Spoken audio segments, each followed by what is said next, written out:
Good afternoon, everybody, and welcome back to Moms Like Me, powered by Support Now. This episode is sure to be one that I am confident you're going to learn something. This is one of our expert episodes. And so today I'm so honored to be joined by Erin Spar.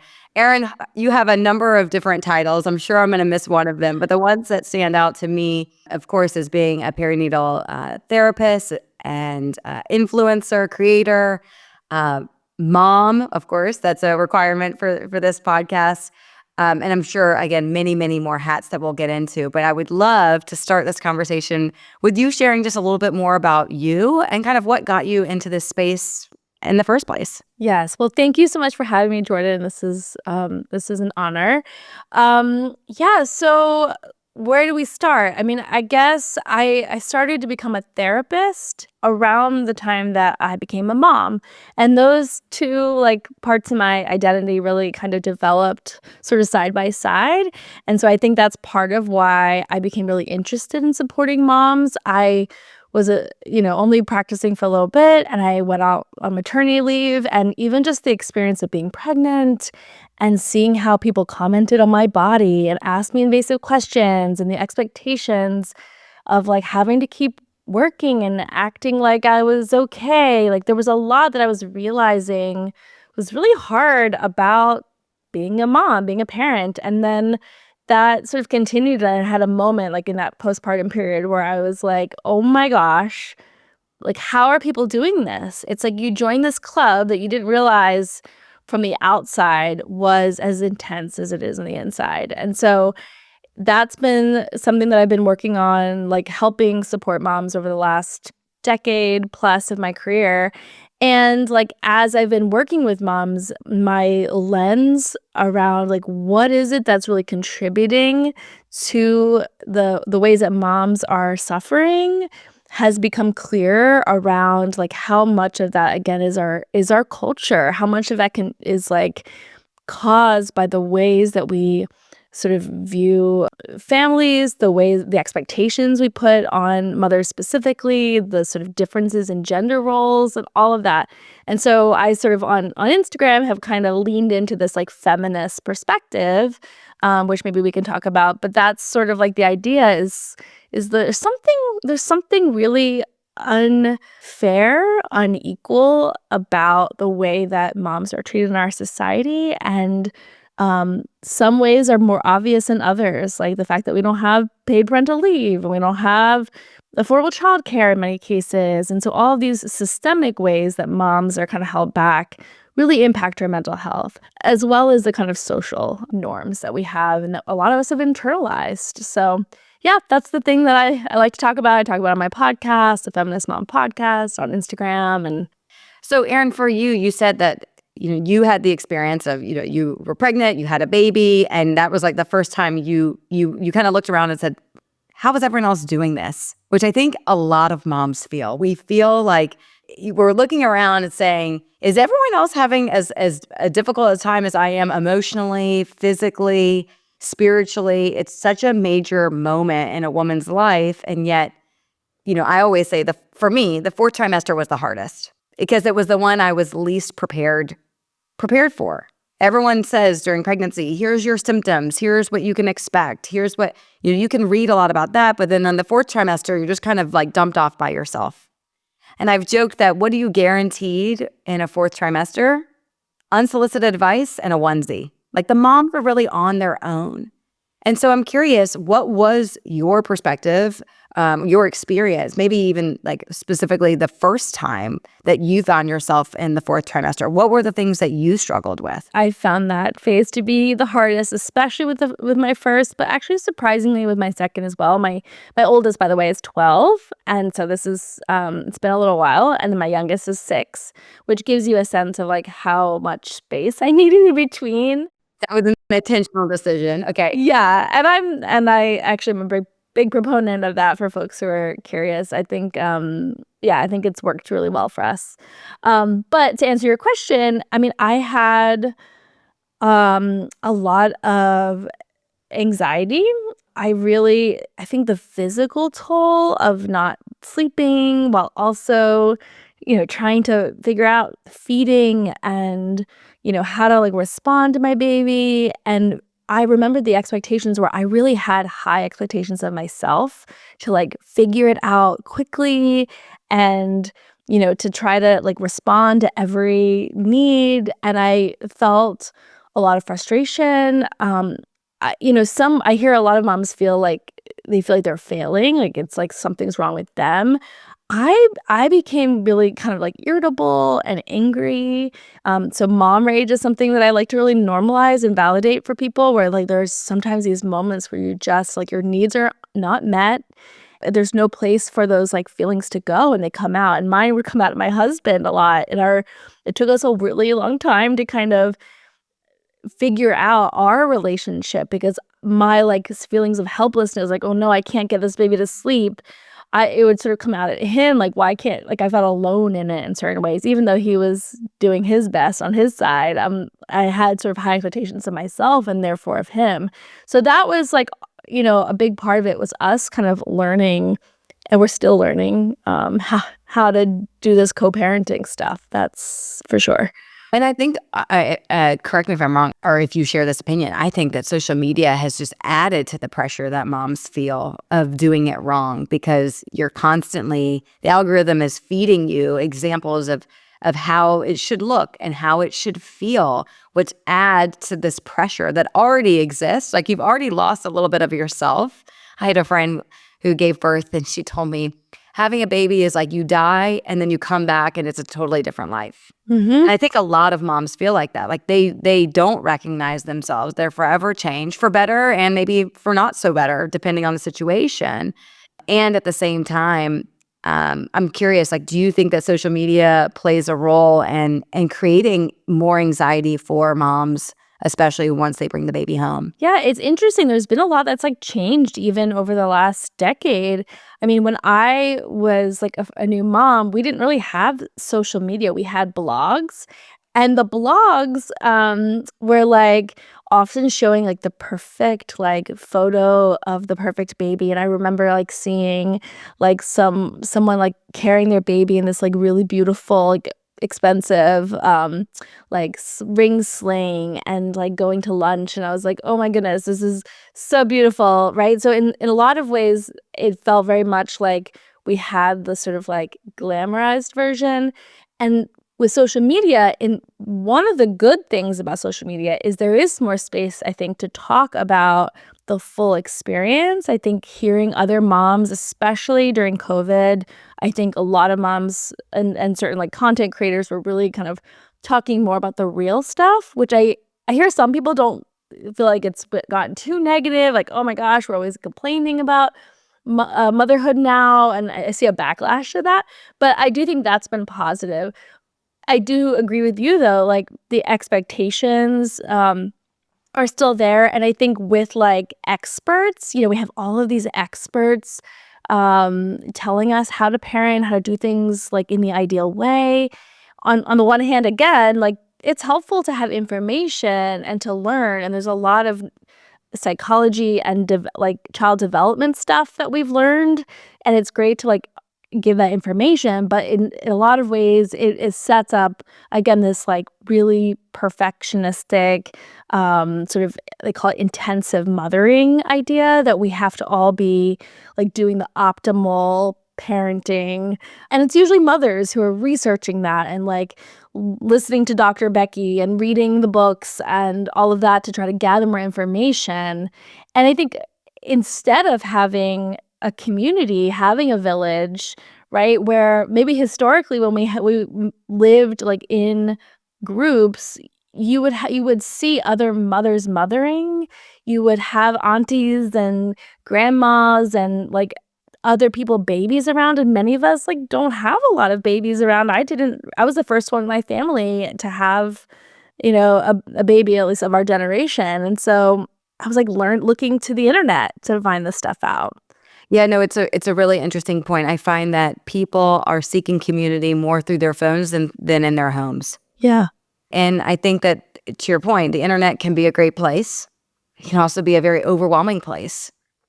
And so what you bring up is a really good point about really there's a lot of value and support in being able to like to see and witness and emulate those around you.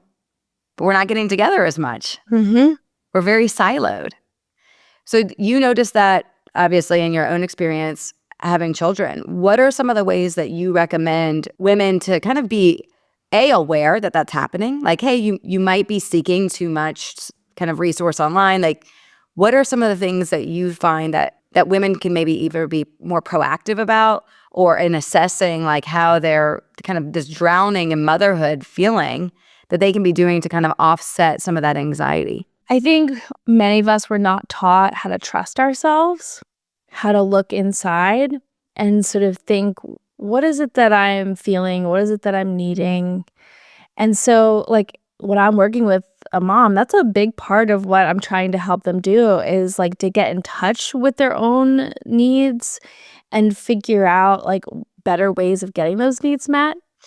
And I think across the board, our society is highly individualistic. We have this like idea that we should be doing everything alone, that being independent is the best quality, right? It's like, pick yourself up from your bootstraps, American ideals, right? And, opposed to like more collectivist cultures where it's less focused on the individual and more on like the collective. And I think that this idea of like mom saying like, where's the village? It takes a village to raise a child is in conflict with like these like ingrained values that many of us have that we're supposed to like do it all on our own and can't ask for help. And so I think like one, getting in touch and like looking in sort of inward rather than just outward. It's okay to gather information, get perspectives, but filtering that through your own experiences and like personality and your situation. And then, of course, that reaching out for help, which can be so vulnerable. I'm sure you know this. This is like a barrier for so many people to ask for help is because like many of us, like even if in our own families of origin, maybe parents were caregivers were stressed out or overwhelmed or had their own trauma or whatever. And a lot of us learned to kind of be self-sufficient, to not go, especially with like emotional, like vulnerable feelings, right? Which is a lot of work to kind of then say, ooh, it's really vulnerable to ask. A lot of us will give much more easily because we don't feel put in a position of like threat. For some people, it feels threatening. Well, yeah, and I've read some studies that talk about the challenge of asking and receiving help, particularly for women, is that it's rooted in shame. That like I should just know how to do it. Yeah. Didn't God give me this gift of bearing children and I should just know? And so and then you add in the effects of what you talked about earlier, which is that well, everyone else is doing it because individually it looks like everyone else is doing it. But what we don't realize is that everyone else is also often struggling. Maybe not the entire time, but there's more struggle there than meets the eye. And so I think what you said is so important. It's like, okay, we can all acknowledge that it takes a village. And my experience, most people have a village. The question is, are you willing to tap into it? And you have to build it too. And often because we're all trying to do things on our own, many of us, we haven't gotten to really invest in it at the times when we had more capacity, and we don't really realize it until we're in that place of need. And that's kind of hard, right? To then tap into something that you feel like you haven't quite given to yet. Are there any tactics that you recommend to like start building that community and to start like giving, like almost like depositing into that so that you can take out when you need it?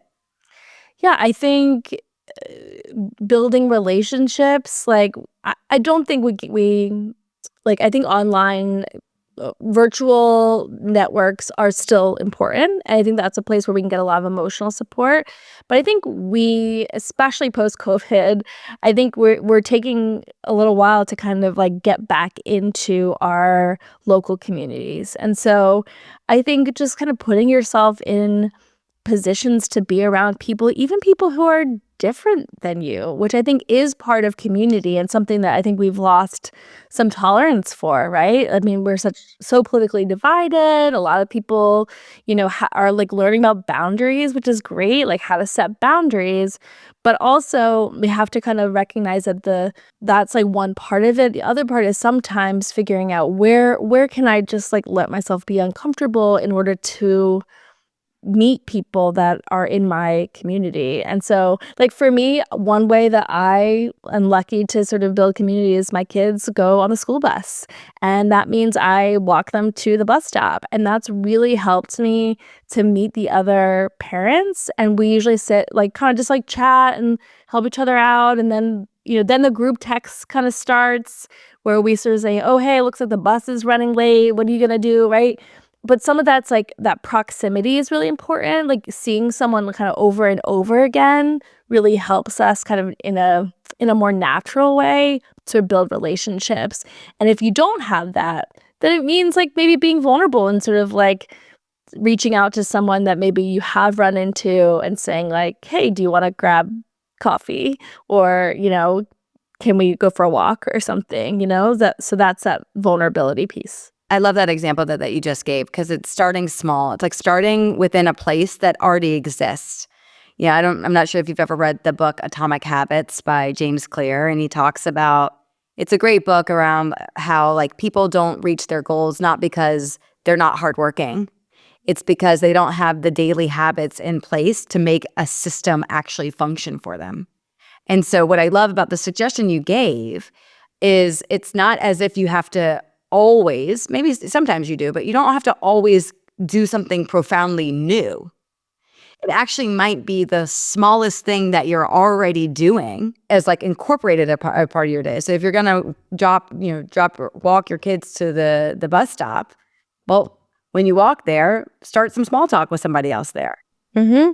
And that way it feels less vulnerable and you get closer to the kind of that dopamine effect that you're looking for, right? You're looking for connection. You're looking to vent, to validate. And it's hard to just jump into that. But if you're already kind of in that cycle, it can be much easier to start a relationship from the things you're already doing versus coming out of the blue. Yeah, because it also just takes time to build that kind of closeness that many of us want. And not all relationships need to be our best friends for them to be valuable. No, that's true. I'm the mom. I don't know if you ever relate to this. I'm the mom that I see the mom's nights on the calendar and I'm like, oh. And I go and I have the best time, so I could be the last one there and you would never know. And like, I do think that there is that tension. And sometimes I wonder, is that because I'm tired? Like I'm physically tired, which I know I am. Is that a result of COVID? Yeah. Is it because I just feel overwhelmed by all that life has on my plate? Or is it just all of it? But I know for me, one of the things I try to do is just say yes. Like in those moments, say yes, because once you actually get in those settings, chances are you'll be happy. You'll be happy you did it. And the goal of that isn't to be friends with everybody. In fact, I may not be friends with any of them, but just like to walk away with a feeling of connection. Because especially when you have young kiddos, that's the loneliness piece I find to be one of the hardest pieces to navigate. Yeah. And the guilt of leaving them when moms, I mean, there's so much that can sort of stop us from saying yes. It's like, gosh, okay, well, what does that mean? Who maybe like your partner, if you have one, or someone else in your life has to then watch your kids. Like, are they reliable? Does that create tension? You feel guilty because you missed an evening. And I think, like, to your point, I do think that often we get in social situations and it can get better. And I also think of it as like, as part of that, like checking in with yourself, kind of letting yourself experiment a little bit with, maybe I can see how this goes and maybe I give myself an out. Like I go for a little bit and I can leave early and you see how you feel, because I do think there may be some times, some seasons in your life where maybe like you want to simplify and you are tired and it's okay to say no. But then there are other times where you have that initial response, but like kind of challenging it and looking at it, how will my future self like feel if I go to this? And Yeah, it's so great, it's great advice. right, sort of like kind of like I think we should work with ourselves again then rather than against ourselves, but I think we can also sort of like experiment and see, oh, that actually was okay, or you know what, that didn't work so well, and here's how maybe I can make that different. I love that. It's like it doesn't have to feel so all or nothing, and like giving space for that. That's really smart. And then towards the second half of that, so I think the advice you gave on building community is so sound. Asking and receiving help. Are there any ways to get moms more comfortable with that?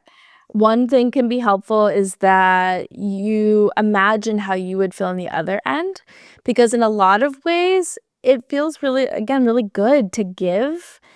I think we are actually robbing people of that intimacy and closeness when we don't give them the opportunity. Like, I feel honored when a friend of mine who, like, maybe we've like only kind of met up a couple times, but like we're not besties. We haven't like known each other forever, but like we're developing a relationship, and they say, "Oh my gosh, can you help me out? I need, to drive my kid to the doctor's office. My car's broken down." Like, I feel so honored that someone would be vulnerable to ask me. Or, hey, like, oh my gosh, we're feeling sick. And I say, hey, is there anything I could do? Can I bring you food? And they're like, okay, sure, that would be great. Like, then I get to feel good to sort of offer that. And I think thinking about it the other way around, letting someone in that way is good for that relationship, and it's good for both of you. And then also remembering that it'll go back the other way around at some point. It doesn't have to be right now, but like in the sort of whole scheme of things, you'll find your way to give again. But right now, this is your season of receiving, and that's totally okay and totally appropriate for usually the seasons people are in when they feel that. I completely agree with you, and I think that those little things also quickly build upon one another. People can see and say, oh, I just dropped off soup for so and so. She's not feeling well. Oh, I'm so sorry to hear that. I wonder if I'll reach out tomorrow, see if you never know how one small gesture can actually impact other people doing the same thing. And that's how we kind of, I think, begin to like break this cycle where now like you're normalizing this behavior. So that the next time a mom is not feeling well, or you've got a kid in the hospital, or whatever the circumstance is, your community has created a foundation of like, this is acceptable.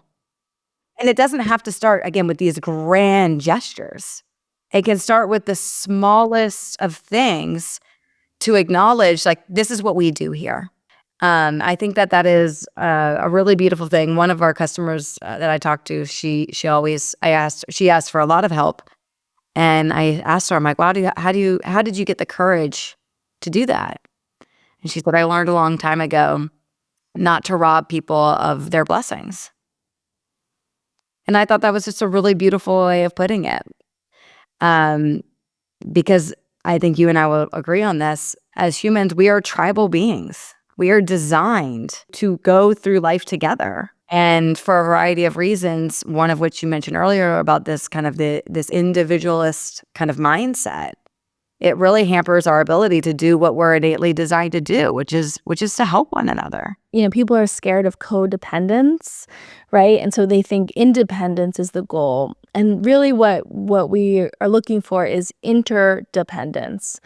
That, you're separate, that you can have boundaries, you can say no to people, you can feel like you have autonomy, but you also can influence one another. And we want it to be generally reciprocal over a period of time. That's what makes it healthy. If it feels like you can't say no to someone because their feelings are going to get hurt and those feelings are going to come back at you, and a lot of people might recognize that like in their family dynamics where they're tiptoeing around other people's big emotions, that's okay for us to set boundaries around and say, you know what, these are your feelings. I'm going to try to like let you have those and trust that you're going to handle them. Even if I say something or do something that you don't like, I'm going to let you feel your disappointment. That's healthy, right? But at the same time, it doesn't mean that we completely want to divorce ourselves from other people and like what's going on in their lives. And we can figure out how we can best help that doesn't harm us. It might mean that there's a sacrifice involved. It might be inconvenient. It might mean it costs money, or like it's okay to have some things impact us. Well, that was, I could have had that extra hour sleep, but instead I had to go pick you up at 6 a.m, right? Like it costs something, but it's not harming us. So that's, I think, the difference sometimes that people, as they're like navigating, like, how do I have healthy boundaries and not be sort of codependent. And sometimes it takes people to kind of go back and forth between kind of like that black and white extreme until they kind of integrate it into something that feels manageable, and that can take time. I love it. I love it. And so before you give away all your gold here, I want to say thank you for joining us today and providing this expert perspective. I think it's so important, and I think there's a lot more awareness now on mental health, which is great. Mental health of moms is also a topic that I think is starting to really get some attention, and thanks to people like you, it's not just attention, it's also properly giving them the resources that they need. So if there are moms that are listening or that know someone that might benefit from your services, where can they find you? How can they follow you? I am on Instagram at feminist.mom.therapist. And I have a podcast, Feminist Mom Podcast, so you can look that up wherever you get your podcasts. And for folks who want to work with me one-on-one, I am in North Carolina, and I'm also licensed in Maryland for virtual therapy. And I work with moms and I work with dads. I've been starting to help dads who are really trying to like unlearn some of this socialization and how they can be like the partners and the parents that they want to be. So that's also been kind of a new niche for me as well. Awesome. Thank you, Erin. And so much of what Erin said is very, again, mission aligned with how we've built Support Now. So as a reminder, Support Now is designed to help in all areas of motherhood, but particularly that fourth trimester in ways that go beyond money and meals.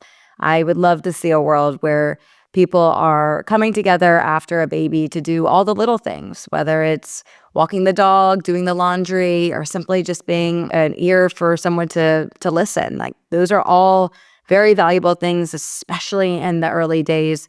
So if you know someone, please consider a Support Now registry as a part of their postpartum journey. Again, Erin, thank you so much. Look forward to continuing to follow you and learning from you.